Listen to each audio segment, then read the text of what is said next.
Bentang di kawasan yang sangat luas 450 km persegi di kota Peru.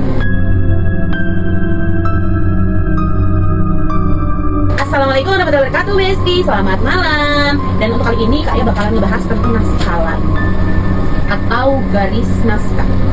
Kita saksikan bersama. Tolong di subscribe, di komen, di like dan share.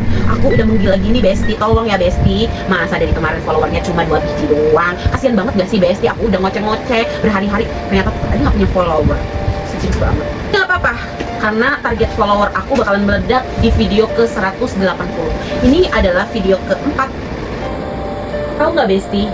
Di dunia ini banyak sekali tempat-tempat misterius yang diduga dan diyakinin oleh masyarakat setempat dibuat oleh alien. Salah satunya adalah naskalan atau garis naskah yang terletak di Peru.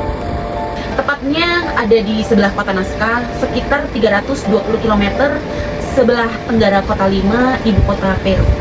Garis Nazca adalah sekumpulan geoglif yang berada di sekitar Gunung Nazca.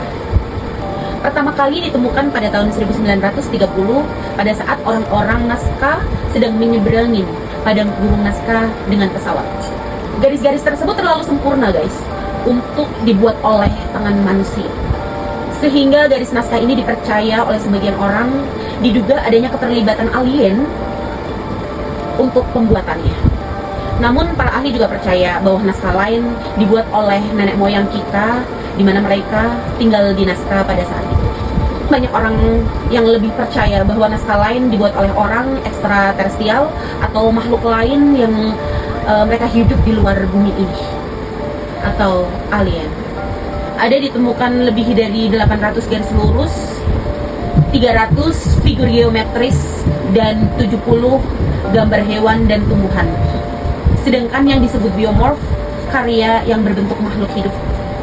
Beberapa garis lurus membentang hingga 30 mil. Sedangkan biomorph yang panjangnya sekitar 50 hingga 1200 kaki. Itu artinya sama panjangnya dengan Empire State Building.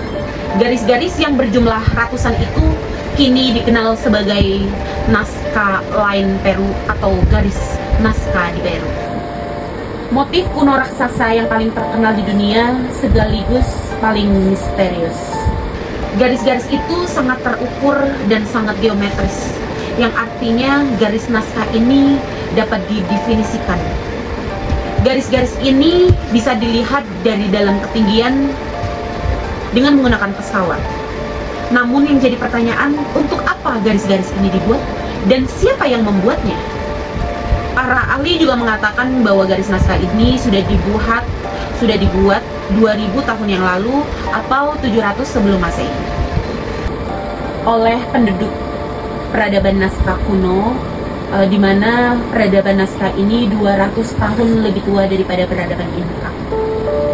Arkeolog Peru Toribio Mejía Quispe pertama kali yang mengidentifikasikan garis naskah, namun menurutnya sangat mustahil apabila ditelusuri dari lewat jalur tanah. Akhirnya pada tahun 1926 pesawat komersil menerbangkan di atasnya, dan garis-garis naskah itu ditemukan ratusan garis naskah dengan jumlah yang banyak, dengan bentuk yang lebih besar raksasa dari naskah yang pertama kali ditemukan. Pada tahun 2020 garis naskah kembali ditemukan,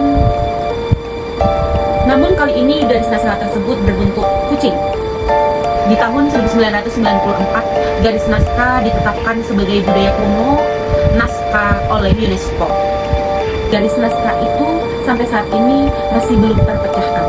Apabila orang-orang Nazca pada zaman dahulu membuat garis naskah ini sebagai karya seni, tentu sangat tidak masuk akal. Bagaimana mereka membuat karya seni itu sangat presisi dengan lebar yang sama kanan dan kirinya.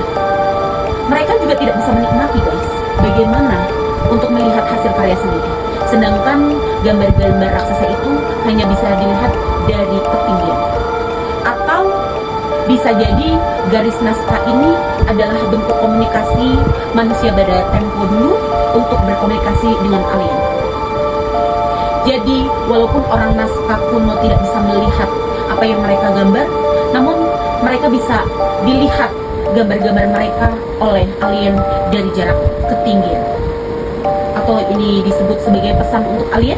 Menurut konspirasi penelitian dari Hokkaido University, mereka memfokuskan penelitiannya pada garis yang berbentuk burung. Untuk penelitiannya sudah dipublikasikan pada Journal of Archaeological Science. Beberapa geoglif sudah ditentukan berbentuk beberapa burung dengan jenis nuri, kalibri, dan pelikan. Masing-masing burung ini eksotis secara regional, yang artinya di sekitar guru naskah tidak ada burung dengan jenis tersebut. Muncul teori bahwa pada saat burung-burung tersebut melewati guru naskah, penduduk setempat sangat takjub dan mereka menggambarnya. Mereka beranggapan bahwa burung-burung tersebut membawa keberkahan dan jalur air. Namun hingga saat ini para peneliti masih belum 100% percaya dengan penelitiannya.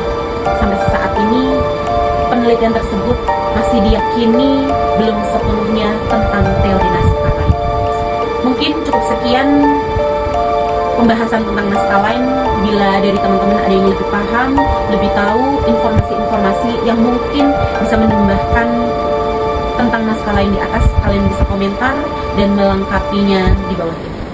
Terima kasih sudah menonton dan terima kasih sudah like, subscribe, and share.